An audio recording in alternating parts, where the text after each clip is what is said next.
Boa noite a todos. Mais uma vez, uma grande alegria estar aqui com vocês para tentarmos aprender um pouquinho mais sobre o que os Espíritos querem nos dizer sobre essa mensagem que dá título à palestra de hoje.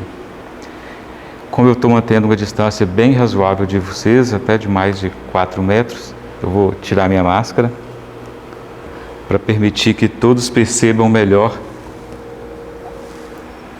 e entendam melhor o que eu vou dizer. E interessante que toda vez que a gente se propõe a fazer uma palestra, a falar sobre um tema, a gente começa a estudar, a pesquisar, e principalmente dentro da doutrina dos Espíritos, das obras básicas, das obras que vieram depois, e em outras fontes, como fontes da ciência, da filosofia, insumos que possamos encontrar para trazer um conteúdo que seja interessante para ser discutido e ser debatido sobre. E quando eu fui pesquisar sobre esse tema, no domingo, eu descobri que hoje é dia da árvore. E poderíamos até pensar que é uma coincidência, mas a coincidência é a incidência de mais de um fato ao mesmo tempo. Então ele talvez tenha havido a incidência conjunta da minha vontade de falar desse tema e de outras forças que também estavam pensando nessa necessidade de falar sobre árvores, cuidado com o campo, sobre a terra. E a terra, a palavra terra em si é uma das expressões que aparecem mais vezes nas obras básicas codificadas por Allan Kardec, na doutrina dos Espíritos. E era até de se esperar, porque nós estamos na Terra, estamos vivendo na Terra.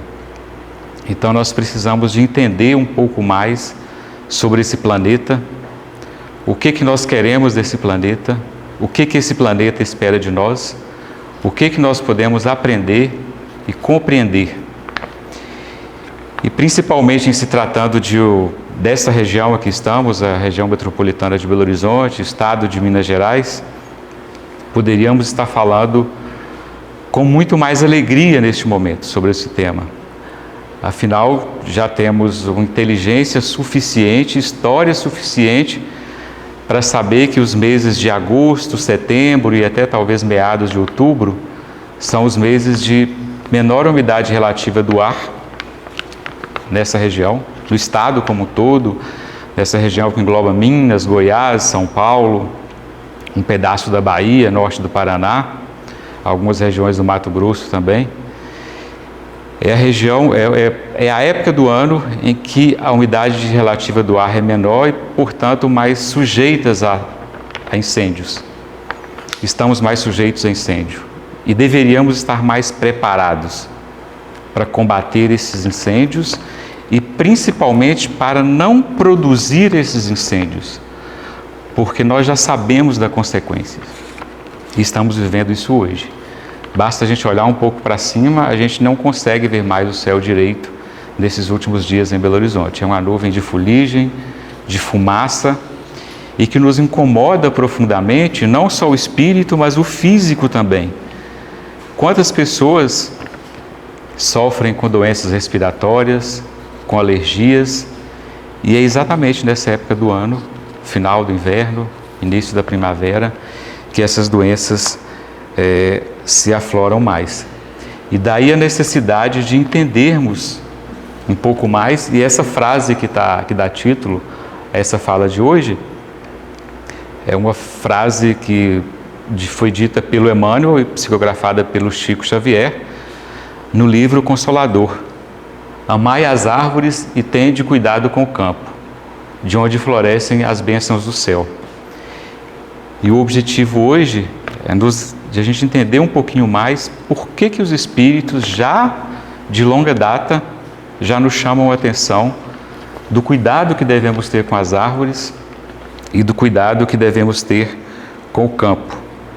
E quando a gente fala de árvores, pensando que nós estamos na Terra, nós podemos estender esse raciocínio para o planeta como um todo. E quando a gente pensa na terra, pensamos aí nos animais racionais, que somos nós, nos animais não racionais, nos vegetais, nos minerais.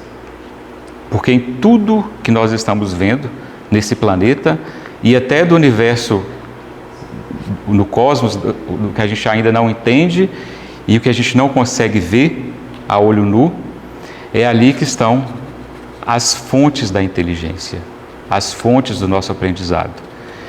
Imaginem vocês que desde um submarino, que está ali, um navio debaixo das águas do mar, navegando por ali, a um avião que está flutuando no ar, essas viagens espacionais, que o homem já chegou até a Lua. Todas essas grandes descobertas, seja da tecnologia, da saúde, a grande inspiração veio de alguma fonte da natureza. Foi observando um peixe, principalmente esses grandes de porte, nadarem, a capacidade que eles têm de ficar ali debaixo da água, que o homem começou a pensar na possibilidade. Por que nós também não podemos ficar algum tempo debaixo da água em um submarino? Observando pássaros voando, que o homem percebeu, poxa, poderíamos também ter esse privilégio. Onde que nós devemos pesquisar, quais são os insumos, até onde podemos ir em cada data, para também conseguirmos voar. A mesma coisa das plantas em relação à saúde. A pesquisa da medicina, quase invariavelmente, está ali, nas plantas. As grandes tecnologias são produzidas a partir de minerais que estão ali no subsolo da Terra.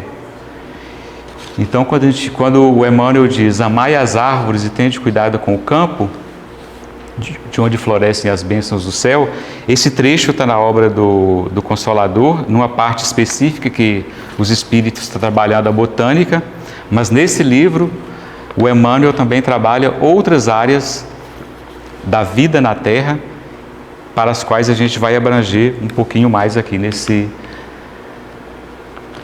nessa palestra de hoje. E aqui eu trouxe para vocês algumas fotos da Terra. Esse primeiro aqui, o planeta como um todo, pegando principalmente o continente americano, América do Norte, Central, América do Sul. Aqui embaixo uma foto tirada também do espaço do planeta Terra à noite. Obviamente aqui em alguma instância tem um pouco de montagem, porque o planeta, enquanto é noite em determinada região, é dia em outra região. E aqui é uma foto noturna. A gente pode ver onde que é bem mais habitado, a região dos Estados Unidos, aqui na região sudeste do Brasil, onde concentra São Paulo, Rio de Janeiro, regiões muito populosas, um pouco lá no sul do Brasil também, Argentina, a Europa, o Japão e algumas outras regiões da Ásia bem iluminadas, tirando a noite. E aqui à direita de vocês, essa foto não está tão visível assim, mas é uma foto tirada de um ipê amarelo, que é a árvore símbolo do Brasil, que floresce, nos presenteia exatamente nessa época que somos castigados com esse período seco. É a época que o ipê floresce, para mostrar para a gente a vida está aí, mesmo com essa dificuldade toda que a gente está vivendo, em termos de clima seco e poluição, o ipê está lá, mostrando toda a sua juventude, a sua capacidade de nos alegrar com as suas cores, esse amarelo, mas também tem outros tons. E esse caso especificamente, a foto não está muito visível, mas ali onde esse ipê está é uma área que foi incendiada. Vocês podem ver que está tudo escuro, é fuligem ali de cinzas. E o ipê foi a única árvore que sobreviveu ali e conseguiu dar flor nesse espaço.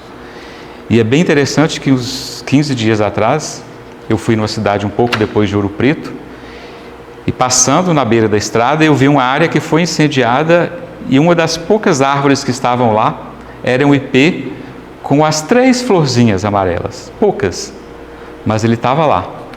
Mesmo com o incêndio que consumiu aquela região, ele estava lá mostrando a sua força e dizendo para a gente, olha, eu consigo sobreviver e a vida continua.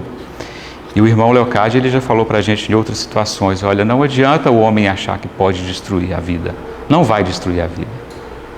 A gente pode ver Hiroshima, que sofreu ataque de bomba atômica, a região de Chernobyl, na Ucrânia, que também sofreu com acidente nuclear, os acidentes com empresas mineradoras aqui perto de Belo Horizonte, na região de Brumadinho, na região de Mariana, que também depois de algum tempo e com muito esforço, a vida continua brotando ali, nos mostrando, olha, a vida, Deus acima de tudo está ali manifestando para a gente que a vida continua.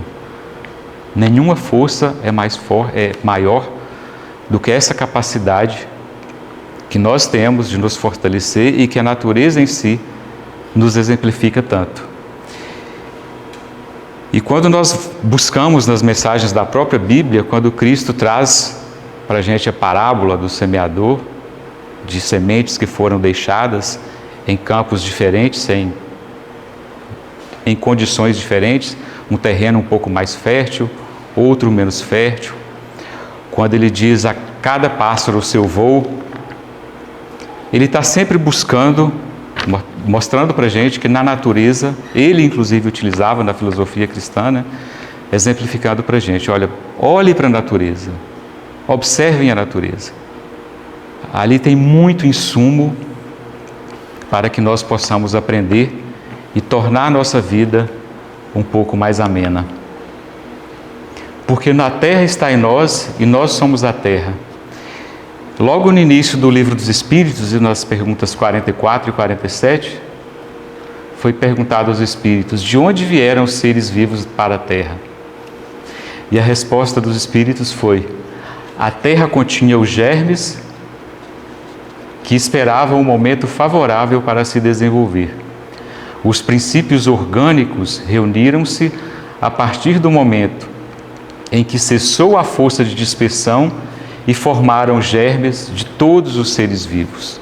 De todos os seres vivos. Nós, seres humanos, todas as espécies vegetais, outras espécies animais, a terra em si ela já continha todos esses germes. E a partir do momento que se cessou essa força de dispersão, esses germes, que é essa capacidade de os insumos fornecerem material orgânico, a vida foi surgindo. E na sequência foi feita a seguinte pergunta: a espécie humana encontrava-se entre os elementos orgânicos do globo terrestre? E os espíritos responderam, sim, e veio a seu tempo. Foi daí que se tirou a expressão segundo a qual o homem foi tirado do limo da terra. Porque sim, e veio a seu tempo, porque antes de o homem, de ser humano chegar aqui, a espécie humana chegar à terra, Deus, com toda a sua generosidade, permitiu que aqui já estivessem plantas, animais, vegetais de todas as espécies, para que os homens primitivos já pudessem extrair o alimento e com a evolução foi permitindo entender o que é plantar, como cultivar a terra, como colher, em que época que se produz melhor determinados alimentos, e o homem foi utilizando a inteligência e começando a se produzir um pouco mais, com um pouco mais de segurança e um pouco mais de respeito com a própria terra. E depois eu trouxe uma obra que já é uma obra, não uma obra básica, mas uma obra do Emmanuel com o Chico Xavier, né? Psicografada pelo Chico Xavier. E nas perguntas 27 e 28, o Emmanuel nos diz, foi perguntado como devemos compreender a natureza. E aí a natureza como um todo, não só árvores. E o Emmanuel nos disse uma coisa muito, mas muito bonita. A natureza é sempre o livro divino, onde as mãos de Deus escrevem a história de sua sabedoria. Olha que coisa bonita. A natureza é sempre o livro divino, onde as mãos de Deus escrevem a história de sua sabedoria. Livro da vida que constitui a escola do progresso espiritual do homem, evolvendo constantemente com o esforço e a dedicação de seus discípulos. Em todos os reinos da natureza palpita a vibração de Deus.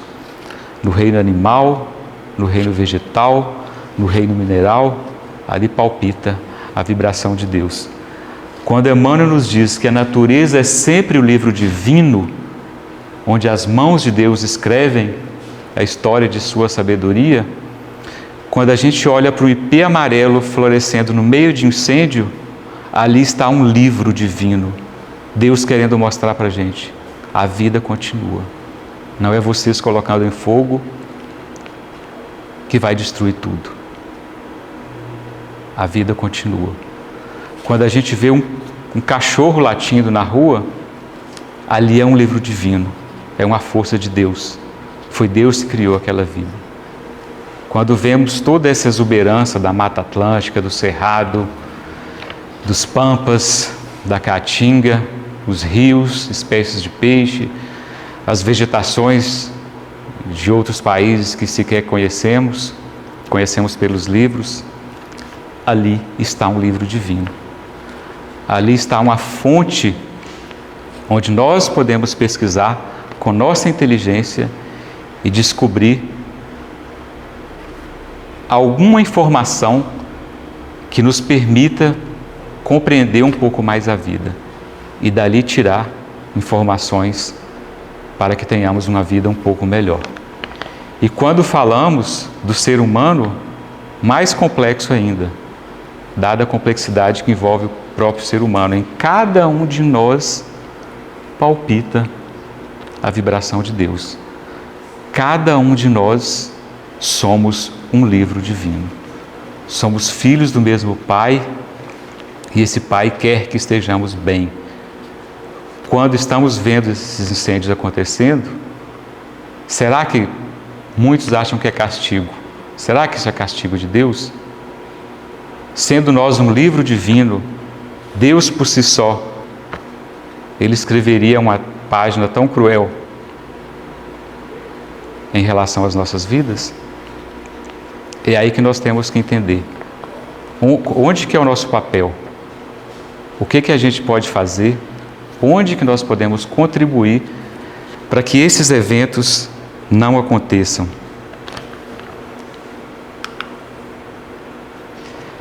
E essa natureza é um livro divino, o qual devemos amar e cuidar.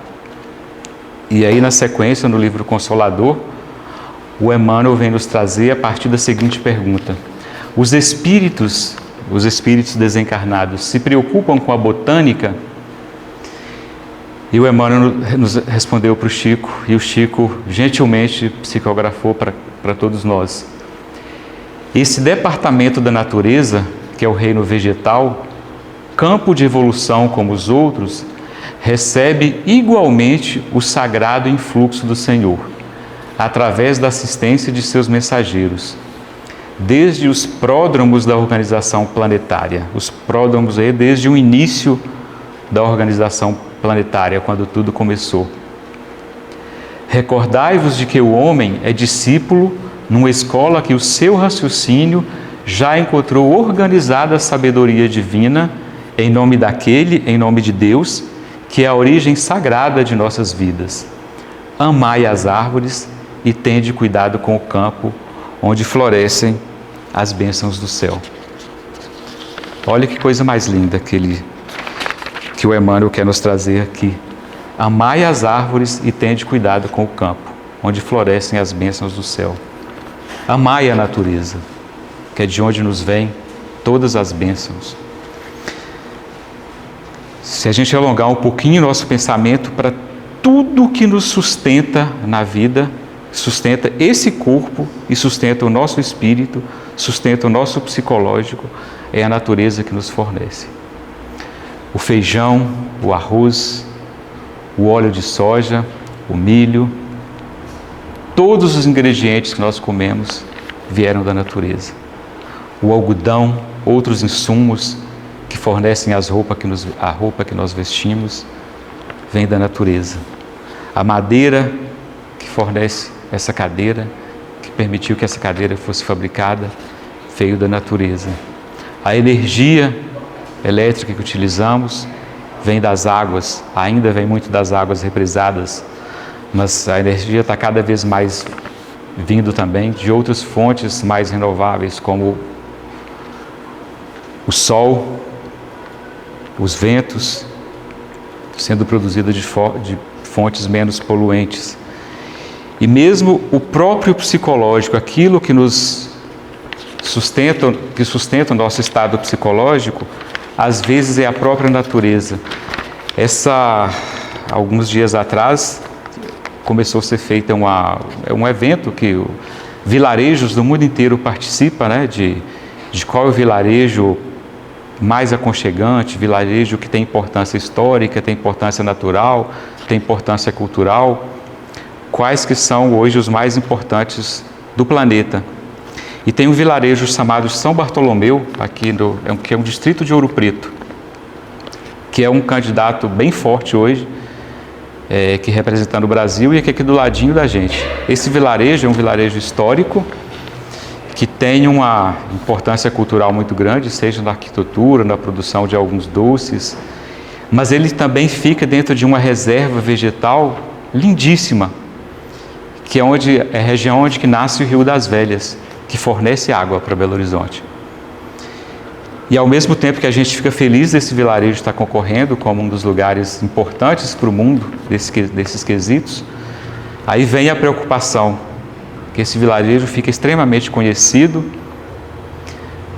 mas desejamos que o turismo não acabe com aquele patrimônio, que sirva para fortalecer tudo que ele tem, principalmente os recursos naturais, porque é daquela região que vem a água, vem 60% da água que toda a região metropolitana de Belo Horizonte bebe. É ali que está a nascente do Rio das Velhas. O Rio das Velhas passa bem do lado assim, desse distrito, que é um distrito que hoje tem cerca de 700 habitantes, mas que com o crescimento do turismo, e inclusive lá não tinha estrada de asfalto até 3 anos atrás, e foi construído o acesso de asfalto há pouco tempo. Mas precisamos trabalhar para que esse patrimônio seja preservado. E saiu uma matéria no estado de Minas falando um pouco desse vilarejo, que eu vou até tentar ler aqui para vocês. Deixa eu ver se eu encontro. Uma frasezinha que foi publicada. No caminho para São Bartolomeu, o viajante com certeza vai desamarrando os cordões do estresse, separando o barulho urbano do canto dos pássaros, entrando no clima que faz bem à saúde do corpo e do espírito. Eu já tive o privilégio de ir lá, vou lá domingo, de vez em quando, uma vez por ano, domingo de manhã e volto à tarde. E quando a gente começa a entrar nessa área de preservação, é aquela paz, num dia quente igual hoje, você entra no meio daquelas árvores, só o canto de pássaro, você ouvindo o barulho das águas, que coisa agradável que é. Isso faz bem para o corpo e para o nosso próprio espírito, porque muita coisa que faz bem para o espírito é exatamente aquilo que a gente não consegue tocar.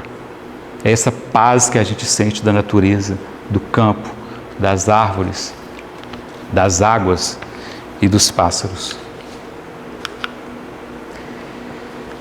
E o irmão Leocádio, em todas essas questões que a gente traz para discutir aqui na doutrina dos espíritos, ele diz para a gente que aprender é mudar comportamento. O irmão Leocádio é esse que está, esse primeiro à direita de vocês, do lado do Chico Xavier, que dá nome a essa casa.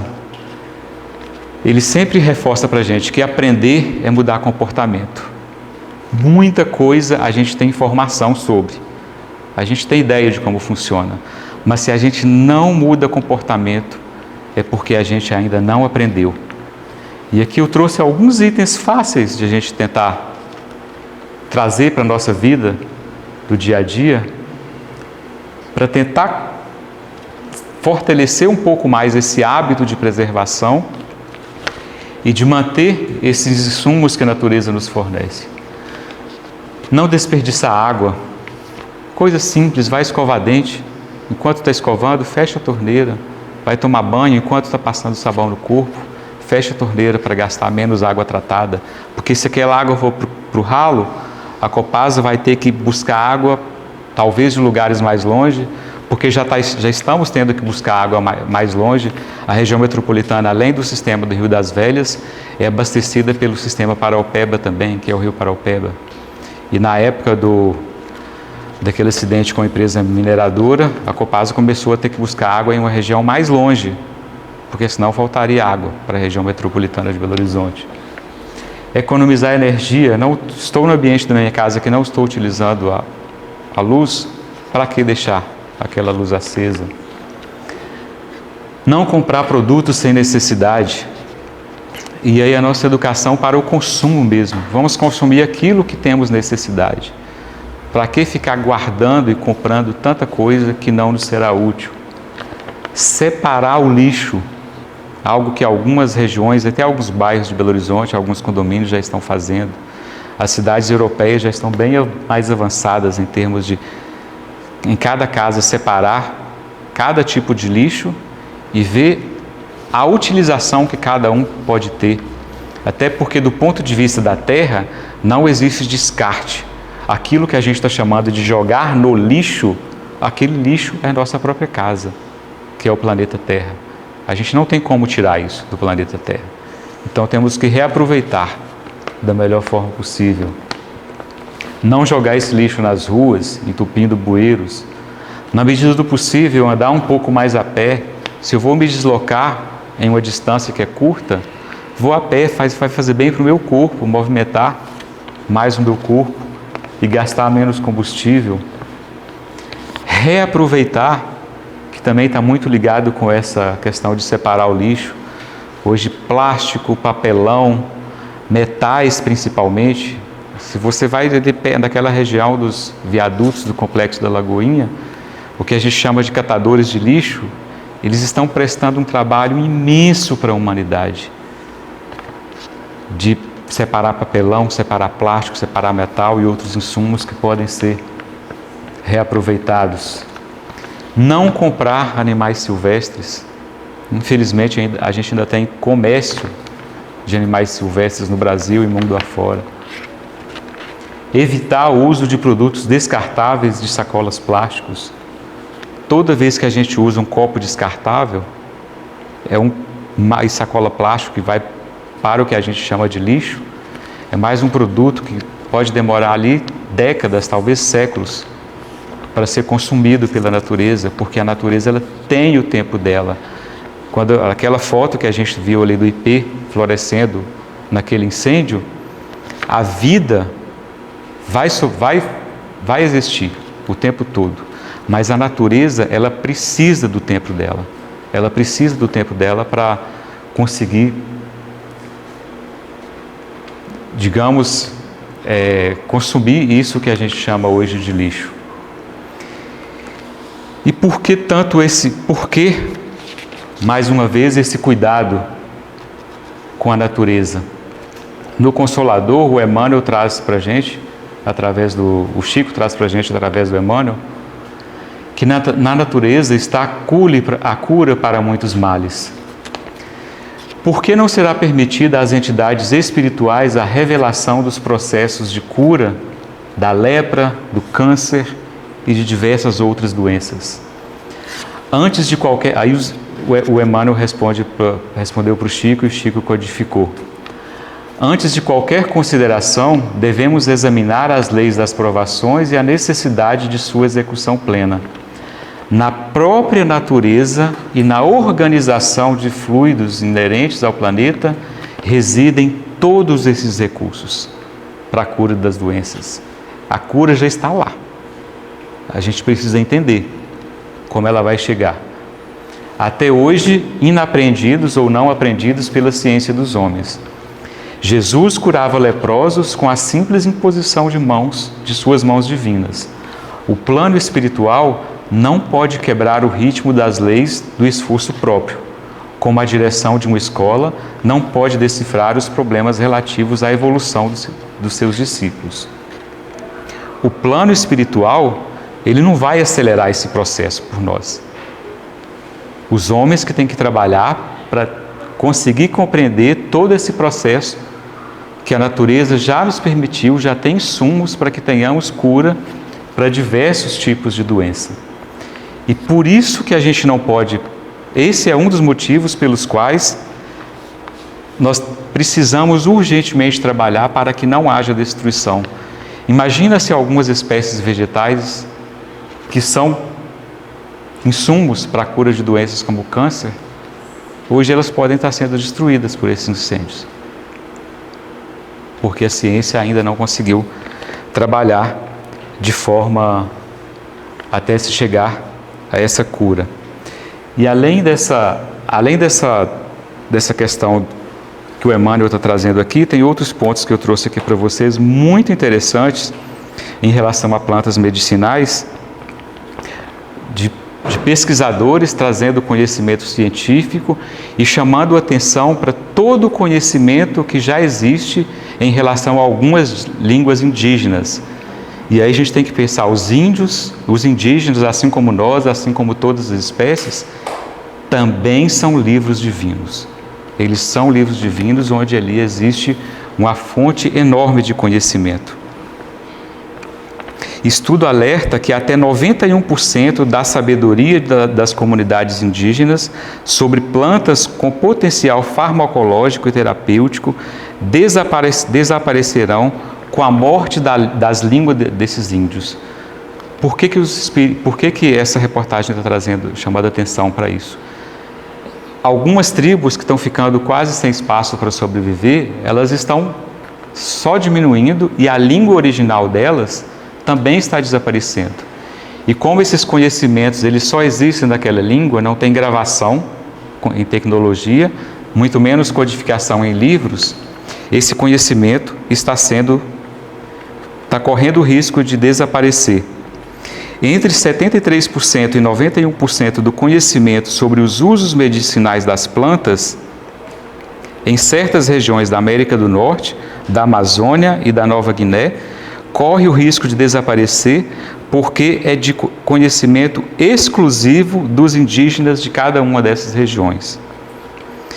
Um estudo publicado pelo Departamento de Biologia Evolutiva e Estudos Ambientais da Universidade de Zurique identificou nessas 3 regiões cerca de 12.500 usos medicinais de plantas. Olha que imensidão que é isso, que ainda não foi explorado. 12.500 usos medicinais de plantas, dos quais são conhecidos apenas em uma língua indígena. E ele traz alguns exemplos aqui de que os indígenas tucanos do Rio Negro, no Brasil, eles recorriam a casca de uma planta chamada Leptolobium, que tem propriedades anestésicas. E os índios usavam essa propriedade e usam essa propriedade anestésica para diminuir a dor causada pelas flechadas, ou quando eles têm feridas que estão em dor. Olha que potencial imenso para trazer mais, que está na comunidade indígena, para trazer medicamentos anestésicos. Os Siona, que é uma tribo, habitantes das margens do rio Putumayo, entre Colômbia e Equador, usam látex leitoso para tratar de infecções de fungos nos pés. Tratando de fungo com propriedade das plantas, que podem estar lá sendo destruídas com esses incêndios. E mais um exemplo, esses nomes são complicados mesmo, são nomes científicos, mas a vinblastina, utilizada contra o linfoma de Hodgkin, câncer de pulmão de células não pequenas e câncer de mama, cabeça, pescoço e testículo, foi isolada por 2 cientistas a partir de uma planta lá do Madagascar, que é uma região da África. Então eles estão isolando essas propriedades dessas plantas para tentar identificar curas de doenças graves como câncer de mama, câncer de pulmão, câncer de testículo. Olha o tamanho desse patrimônio que, quando os espíritos dizem para a gente que cada espécie dessa é um livro divino, é como se a gente estivesse queimando esse livro quando esses incêndios estão acontecendo. E daí a nossa responsabilidade com o cuidado e com a preservação. Porque preservar, a gente deve preservar para não entravar o desenvolvimento da inteligência. E aqui, já mais para a parte final do Livro dos Espíritos, perguntas 728 e 729, foi perguntado: a destruição é uma lei da natureza? E os Espíritos responderam: é necessário que tudo se destrua para renascer e se regenerar. Mas isso a que se chamam de destruição é apenas uma transformação, que tem por objetivo a renovação e o melhoramento dos seres. Mas vejam que aqui, nesse contexto, os Espíritos estão chamando a atenção para a gente dessa destruição, eles falando principalmente de terremotos, de vulcões, que são fenômenos da própria natureza e que havia um entendimento de que era destruição. Os Espíritos querem chamar que, nesses casos, tem o objetivo de renovação e melhoramento dos seres vivos. E na pergunta seguinte fica um pouco mais claro: se a destruição é necessária para a regeneração dos seres, por que a natureza os cerca dos meios de preservação e de conservação? Para evitar a destruição antes do tempo necessário. Toda destruição prematura entrava o desenvolvimento do princípio inteligente, que é esse princípio inteligente que tem cada um de nós. Toda vez que a gente destrói essas espécies prematuramente, como em um incêndio, como em uma explosão de uma barragem de mineração, a gente pode interpretar claramente que ali é uma destruição prematura. E quando acontece uma destruição prematura, é um entrave para o desenvolvimento da inteligência. Ali, toda vez que nós vemos um episódio como esse, podemos ter certeza que estamos atrasando o desenvolvimento da inteligência. E por fim, quando acontecem esses atrasos, eu trouxe essa foto aqui, que é de uma região até do Rio Doce, já na região de Emorés, em Minas, quase divisa com o Espírito Santo, que é de uma região de propriedade do Sebastião Salgado, que é um fotógrafo conhecido no mundo inteiro. E ele ficou alguns anos viajando fora da região dele, divulgando o trabalho dele. E quando ele voltou lá, ele viu a região dele desse jeito aqui, a região onde ele foi criado. E ele ficou muito, mas muito triste. E ele e a esposa em ver aquilo. E ele falou assim: não é possível. Ele ficou triste, sem saber o que fazer.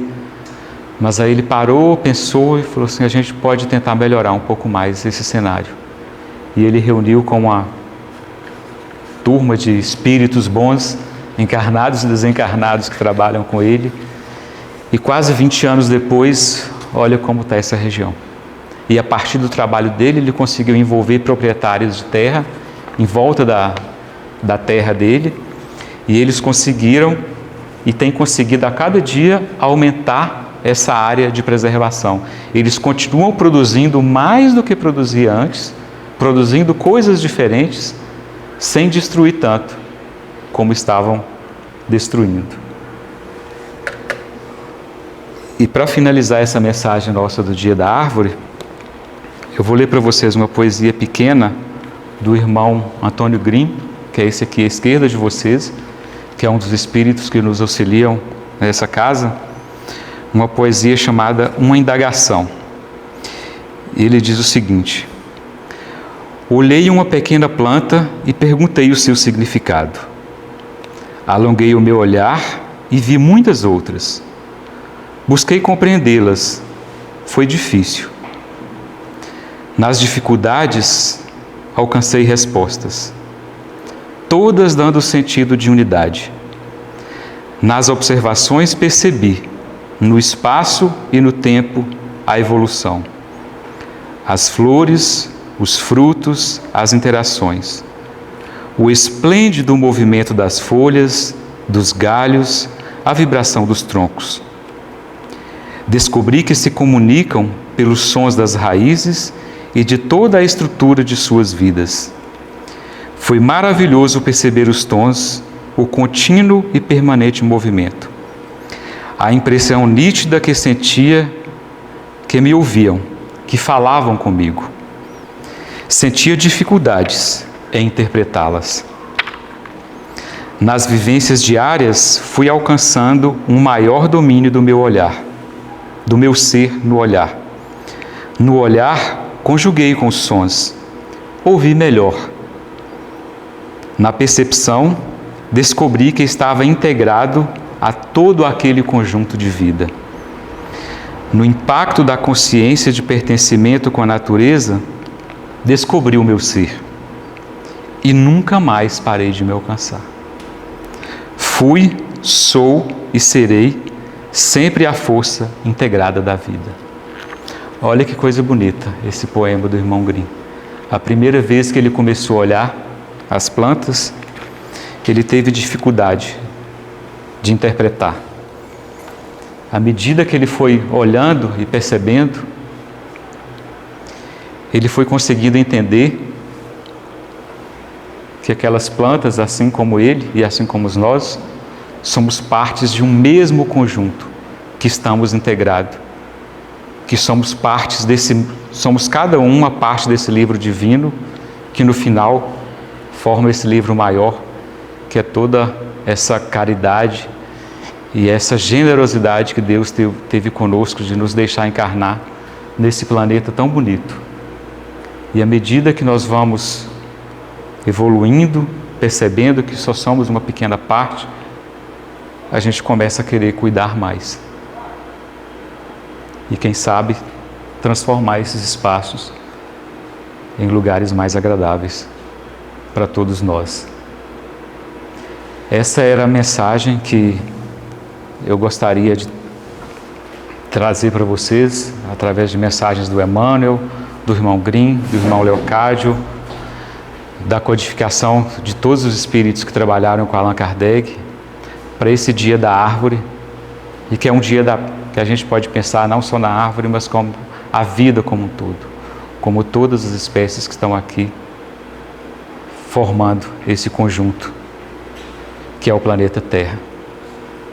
Agradeço a presença de todos vocês, que possamos pensar nessas questões que os espíritos querem nos dizer sobre as árvores e sobre a vida, que somos apenas uma parte desse livro divino, mas uma parte importante, mas que as árvores também são parte desse livro importante. E nesse momento a gente vai começar a nos preparar para o trabalho de passe. Aí pedimos a todos vocês que permanecem sentados, se possível em prece, com os olhos fechados, conversando com Deus sobre questões que são importantes para cada um de vocês, para que o passe flua com serenidade, produzindo insumos bons para todos nós. Muito obrigado.